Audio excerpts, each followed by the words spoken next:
I've got a mega challenge ahead of me in the next few weeks, one that's probably going to be the hardest thing that I'll ever attempt in my life. So I'm going to try and run from South Wales to North Wales via all 190 mountains within the country. And I've got everything I need for that journey in this little bag here. So with about 500 miles to take on over the course of what I think is going to be about 3 weeks, fingers crossed, I've had to be pretty meticulous with the kit that I'm going to be taking with me. I reckon I've got this pack down to about 6.15 kilograms, that's 14 pounds, which I'm pretty happy with. It doesn't feel too bad. This doesn't have any of my food or water in it though, bear in mind. So I've put timestamps on this video. You can actually skip through to the different sections if you're kind of interested in finding out about my sleep system or my cooking or hydration or whatever. Let's get going. So the bag I'm going to be taking is this, the Six Moon Designs Flight 30, which I absolutely love. I actually went through it in the last video I posted where I ran from London to the south coast of England. Jump back and watch that if you want. What I like about it mainly is the running vest style harness here. So it's really comfortable to run with. Kind of moves with your chest, even when you're breathing heavily. Then there's loads of volume adjustment thanks to the roll top here, and then loads of straps throughout to cinch things in when you need to. And this thing's light in itself as well, just 743 grams. Tent I'll be taking is another Six Moon Designs product. It's the Lunar Solo. This weighs just 740 grams. It's a single skin tarp tent and it's propped up by a single trekking pole. Let's get this thing pitched then.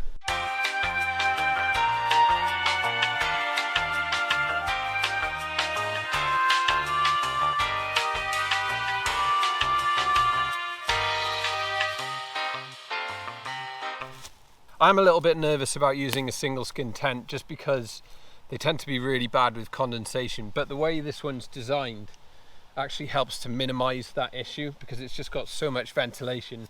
All this mesh here, this big gap at the top here, and then mesh right along the sides just to keep that airflow going through the tent. I think having the potential for quite a big porch and then all that room to sit up as well, it's going to be really important on this trip. I think it's just going to make life so much easier in the evenings. 230 quid as well, not bad at all for a tent like this. I think even if I didn't need a pole to prop up my tent, I would definitely be taking poles on this trip with me. I think for this kind of distance and with the amount of ascent and descent I'm going to be taking on, they're just going to be absolutely essential. And these by Lecky, they're called the MCT Vario Carbon. Probably the best pair I've used, mainly because they're just so light. 400 grams, you don't get many poles as light as that, especially Z folding ones. They've also got these gloves as well, which are a bit unusual, but I quite like them. They basically allow you to kind of replicate cross-country skiing when you're running, so you can kind of swing the poles behind you and whip them back, and you don't need to grip the handles really hard. It's kind of a more natural motion with your arms. So the sleeping bag I'm going to be taking with me is the Montbell Seamless Down Hugger. I've used this a lot over the last 2 years, and I absolutely love it. This is my go-to 3-season sleeping bag. Because it is so light, it's just 541 grams, which is amazing for a 3-season sleeping bag, especially one as packable as this. Lovely and lofty. Yeah, this will really do the job. Its comfort limit is -1 degrees Celsius. I'm going to be running in September, so I think I'll be absolutely fine with this.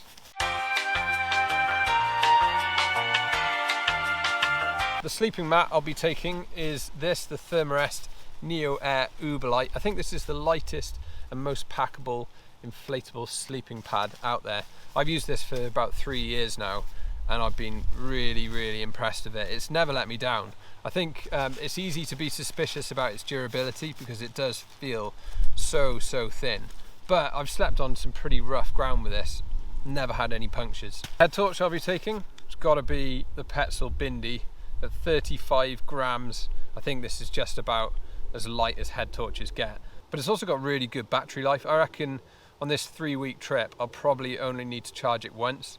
The bulb's 200 lumens, so it's not that bright, but I'm only, well, hopefully going to need to use this in my tent, and 200 lumens will be absolutely fine. They're not too expensive either. I think about 30 quid.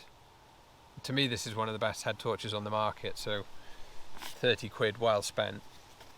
I try not to take luxuries when I go backpacking and wild camping, just to make sure I keep my pack weight down. But this is going to be such a brutal trip. I think I'm going to need a bit of comfort at night. So for the first time ever, I'm going to be taking a camping pillow with me. So this is called the Nemo Fillo Uberlite. It weighs just 80 grams. And they say, I haven't actually used it yet, but they say it's got kind of like a real pillow feel. And it does feel like it will have the comfort. So I'm actually really looking forward to using that. 80 grams, okay, yeah, it's 80 grams I could do without, but I think for morale, I'm gonna have to have something like this to get back to at night. Otherwise I might just go a bit crazy. The stove system has got to be the Jetboil Stash. It is, after all, the lightest stove system on the market. If you want to see this in action, just hit that link just up there. You'll be able to see me using it in the Preseli Hills.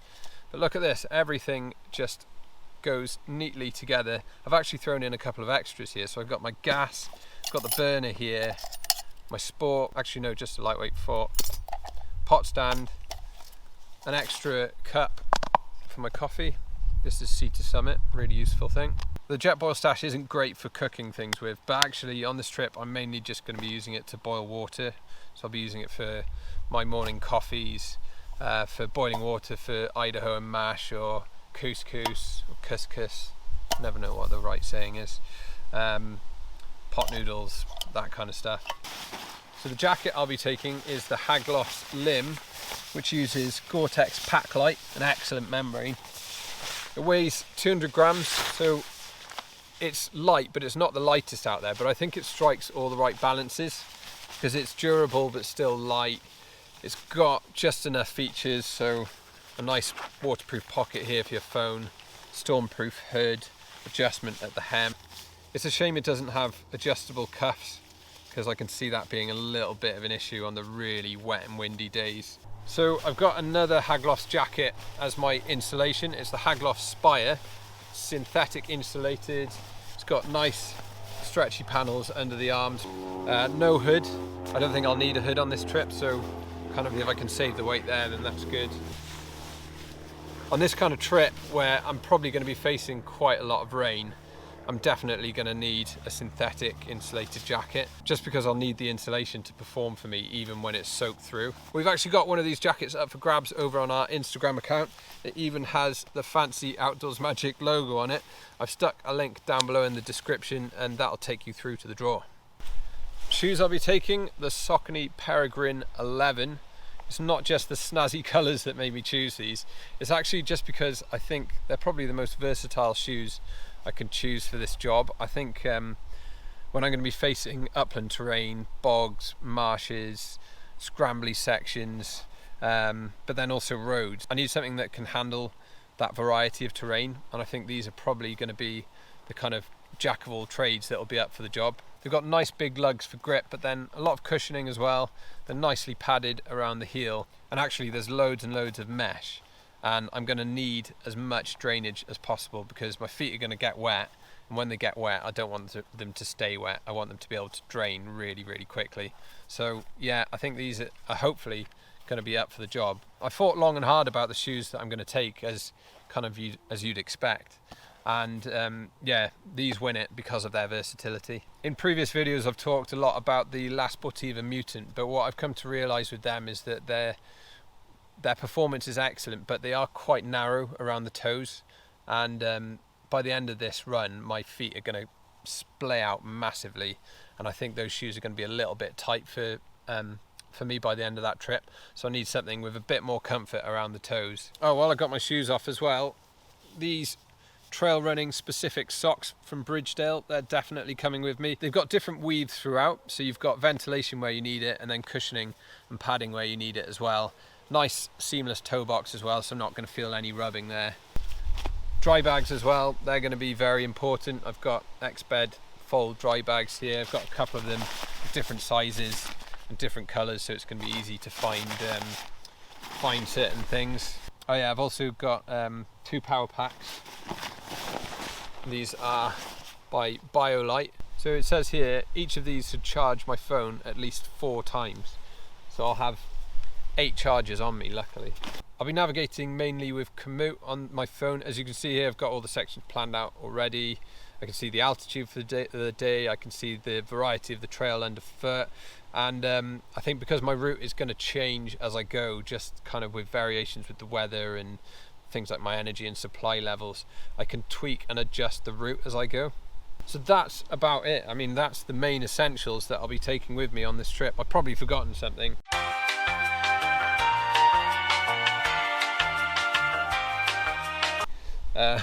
Hopefully I don't forget something on the actual trip. My chosen charity for this trip, the charity that I'm going to be fundraising for, is Mind Over Mountain. What they do is they provide memorable outdoor experiences for people who are struggling with their well-being, people who are going through difficult periods in their lives and are in need of a bit of a pick-me-up from nature and a bit of outdoor time. If you'd like to support me on my journey, I'd be massively grateful. I've stuck a link for my Just Giving page down below. If you could donate, that would be absolutely amazing. Well, the batteries went out on this one, so I'm going to have to sign off now. Thanks very much for watching. I hope you found that interesting. Hope you might have learned a thing or two. If you've got any questions about any of this kit and ultralight kit in general, if you've got any questions about my challenge coming up, fire them down below in the comments. I'd be more than happy to answer. Thanks very much for watching. Catch you next time.